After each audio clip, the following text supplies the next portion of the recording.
Yorkshire, God's own country. The biggest county in the United Kingdom, known for its beautiful countryside and industrial heritage. It is no wonder then that over 5 million people are proud to call it their home. As a reborn Yorkshireman, I, like many others, voted for the Yorkshire Party in 2019, and I'm very protective over the place that I've called home for the entirety of almost 3 whole years. You're not the only one, Alex. Reports have become increasingly prevalent on Yorkshire independence, and there's a growing sense that if British politics continue the way it's been going in recent years, then Yorkshire might be better off alone. Yorkshire standing out from the crowd is not a new phenomenon. Throughout its history, the county's people have never been afraid of standing up for what they believe in, even if that means directly opposing the government. Since 1800, there have been many examples of political activism in Yorkshire. This video will attempt to cover the significant moments and how that impacts the political landscape of Yorkshire today. It is not possible to discuss the key movements of the 1800s without mentioning the Yorkshire Association of the late 18th century, which was one of the first campaigns with the objective of changing how Parliament operated. In particular, it fought for improved representation and shorter government terms. Quoted by Christie as being the first effective extension of modern political radicalism, it had particular influence on the late 1830s Chartist movement. Despite having several key objectives dictated by the People's Charter, Chartism primarily aimed to attain the vote for every male over the age of 21. It gained particularly strong support from the working classes of Yorkshire, especially in the West Riding, which was well known for its cotton industry.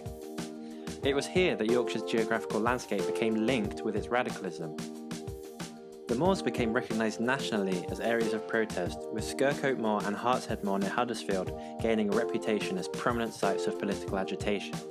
Indeed, a quick look at this map compiled by Catalina Navicas of political meetings held between 1789 and 1848 shows that Yorkshire, particularly the West Riding, played a crucial part in the Chartist movement.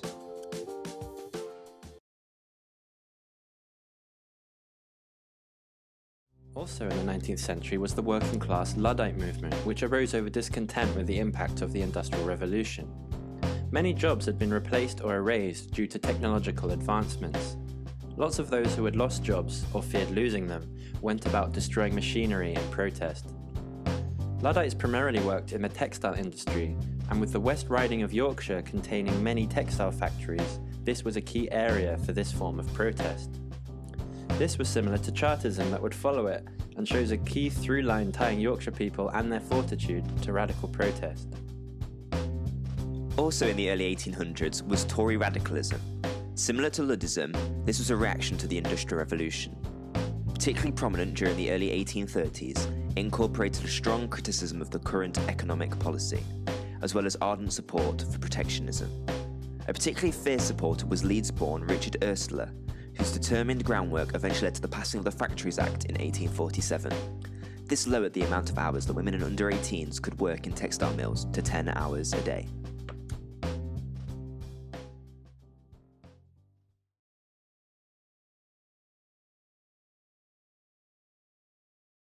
We would be remiss if we didn't mention the campaign for women's suffrage that spanned the latter half of the 19th century as well as the early 20th century.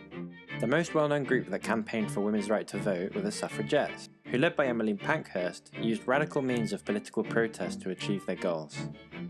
Many Yorkshire women rallied to the cause, seeing working class struggles as going hand in hand with female suffrage. Some of these women included Lenora Cohen, who was the bodyguard for Emmeline Pankhurst and known as the Tower Suffragette after smashing a display case in the Tower of London. Mary Gawthorpe, described as a merry militant saint by journalist Rebecca Ward. Lillian Lenton, who was famous for disguising herself as a delivery boy to avoid arrest. Dora Thewlis, the Baybury suffragette. Florence Belgani and Isabella Ford, the latter of which became the first woman to speak at the Labour Party conference in 1903. There are many more unknown women throughout Yorkshire who each played an important role. While it took a national effort for their objectives to be realised, Yorkshire people once again played a crucial role in this popular protest.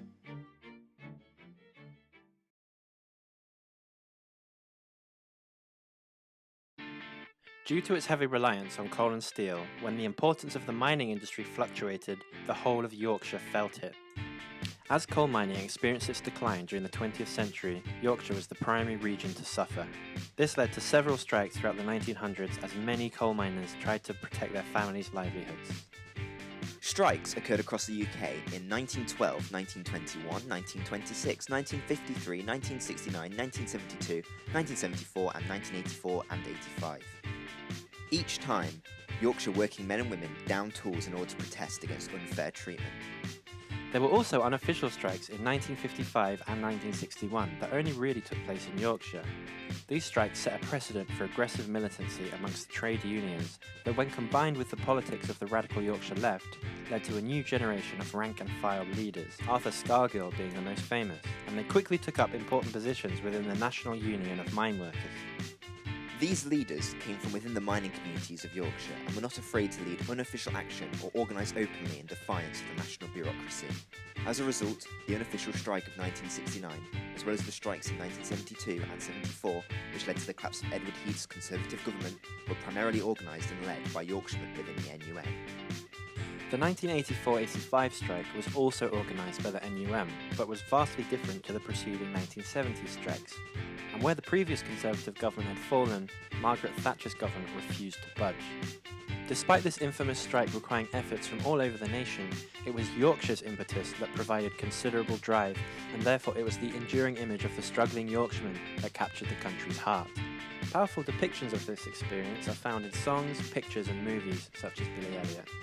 The events of the miners' strike cemented anti-London, anti-conservative sentiment, feelings that in some parts of Yorkshire are still potent today.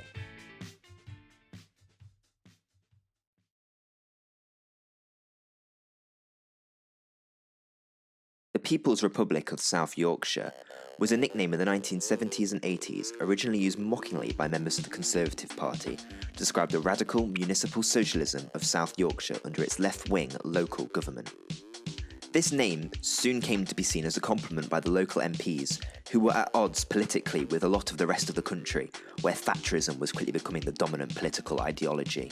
The majority of the councillors, such as David Blunkett, were homegrown activists who set about dealing with the high unemployment rate at the time through radical housing and transport policies, such as area-based management and subsidised bus fares.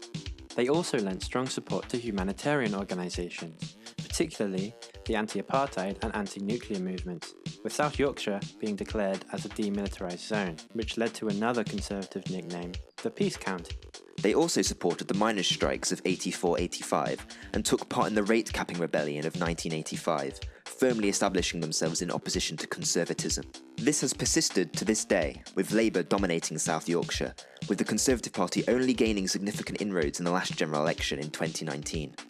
Despite these gains, Sheffield, Doncaster, Barnsley and Rotherham's metropolitan borough councils remain in Labour control to this day. Yorkshire is a vast and diverse county, and its distinctive character has forged a collective cultural identity. This is made up of many elements, and what we have presented is only a partial view of some of these elements, as we attempted to use the history of political protest as a means to explain Yorkshire's tongue-in-cheek independence movement. From Chartism to the People's Republic of South Yorkshire, many people across the county have time and time again taken part in and organised their own political protests, many in direct opposition of the government. Perhaps that is the spark behind Yorkshire independence. In an innate sense, they are not reliant on the national consensus to inform their actions or beliefs.